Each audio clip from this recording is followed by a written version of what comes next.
Alright, now when you think of a budget tablet, what all comes to your mind? A crappy display, a boring design, subpar performance, absolutely shitty cameras. Sorry for that, but yeah. And pretty average battery. Well, this right here is the Realme Pad Mini, and this basically is Realme's attempt to fix all of that and basically offer you an enhanced tablet experience at a budget. Why? This is one from GTR, and you're watching my in depth review of the Realme Pad Mini. Let's get started.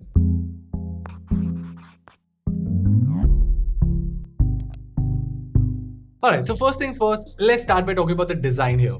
Now, on the face of it, it's quite simple and minimal. And honestly, that's not a bad thing. You get decently sized bezels here, while the top and the chin are a bit bolder to enhance the grip when you're holding it in the landscape mode. The tablet is made out of aluminum alloy body design and not plastic. Now, this definitely gives it a much more premium feel as compared to most of the other plastic options out there in the market. Other than that, as far as the design language is concerned, I would still call it slightly boring, but to be honest, at least the build quality is good. So that's anyway an improvement.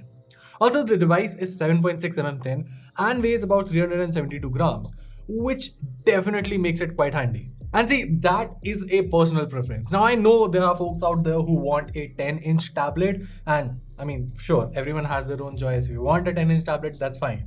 But for me, I think this is the perfect size. An 8.7-inch screen size is just great. And see, size matters, okay? 10 inches is an overkill. It hurts. 7 to 8 inches is the right size. Ask anyone. I mean, like, if this was black color, I would be calling it a big black tablet. Tablet. What were you thinking? Anyway, speaking of which, let's talk about the display itself. Now, the Realme Pad Mini comes with an 8.7-inch WXGA Plus display with a 1340 by 800 resolution, or in other words, HD Plus. Now, the fact that this is not a full HD Plus panel did not sit right with me at first, but eventually I grew on to ignore it, and now it does not really bother me. And to be honest, considering the price segment, it kind of makes sense. See, here's the thing. Now, can I notice the pixelation on the home icons itself? Absolutely. I mean, they're annoying. However, the panel still does come with Widevine L1 certification, and you can play back Netflix and Prime Video in 720p resolution. And considering the way that you'll be using this tablet anyway with motion content, the resolution won't be a massive disappointment. What will be a massive disappointment? Camera. As expected. I mean, we have had multiple instances where we've just been like, tablets aren't going to have good camera experiences, and the Realme Pad Mini does nothing to change that. You get an 8MP rear camera and a 5MP front camera, and the results are on your screen. As you can see, they're pretty average.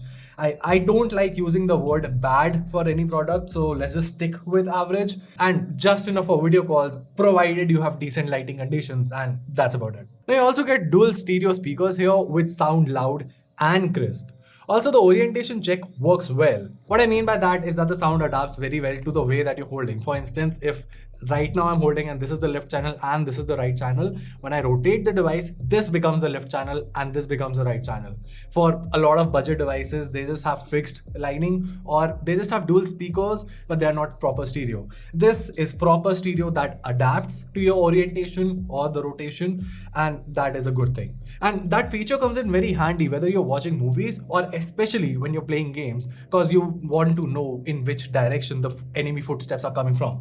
Now, speaking of gaming, let's talk about the performance itself. So the Realme Pad Mini comes with the Unison T616 processor here, coupled with UFS 2.1 storage. Now, the benchmarks for the device are on your screen, and I would say that the performance is pretty good. Like for day-to-day usage, it's quite snappy, and for gaming, BGMI runs perfectly fine on HD plus high settings on this. The frame rate is quite stable, and there isn't any massive heating issue that I noticed. Now, adding on to the performance part, we have the Realme UI R Edition, which is their naming style for Realme UI for Pad. Like, let's just leave the naming convention aside, that's a very boring name, but nonetheless, I do admire what Realme is offering here. This is basically stock Android-like experience with very slight touches added on by Realme. For instance, they've made the multitasking menu a little bit better.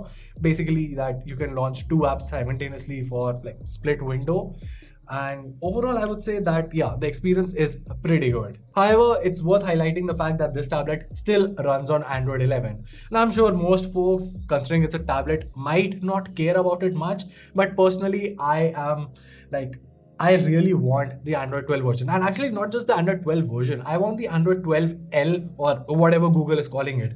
Unfortunately, Realme hasn't provided us with any update around the update scenario, so I can't really confirm on that right now, but I really hope that the Android 12L update does come to this tablet. The form factor is really nice, the hardware is definitely capable, and this thing would definitely benefit with whatever enhancements Android 12 brings to this sort of a form factor. Lastly, we have the battery life. So the Pad Mini comes with a 6400 mAh battery coupled with 18 watts of fast charging. Yeah, fast charging. Anyway, leave the fast part aside, it's still good enough for the price segment, considering that the major cost is covered by the tablet itself. And my major focus was anyway on the battery life. And in my testing, I was able to take the Realme Pad Mini from 100% to about 8 to 10% after about 10 hours of binge watching content on Netflix. And I would say that's pretty respectable considering the price segment and the size. Now, do keep in mind this is an HD Plus display, so obviously the battery consumption will be a little bit on the lower side if you compare it with full HD Plus panels. But again, I don't mind that. So, the big question, is the Realme Pad Mini worth it?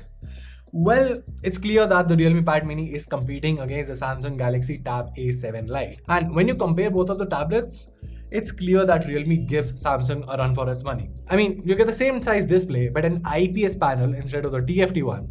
You get a more powerful processor, about the same camera performance, a bigger battery with supposedly faster charging. Now, the only advantage that Samsung has is in terms of the software, because One UI is still amazing to use.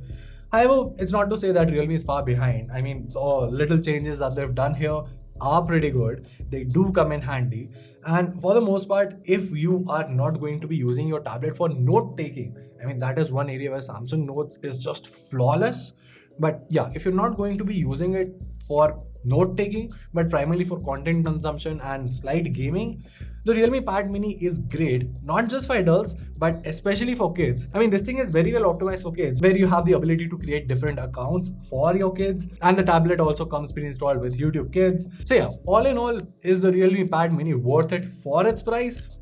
Well, I would have to say yes. And well, that was it. If you found this video helpful, make sure to let us know by giving us a thumbs up and subscribing to our channel for more awesome tech content. Till then, this is Juan from GTR, and I'll see you in the next one.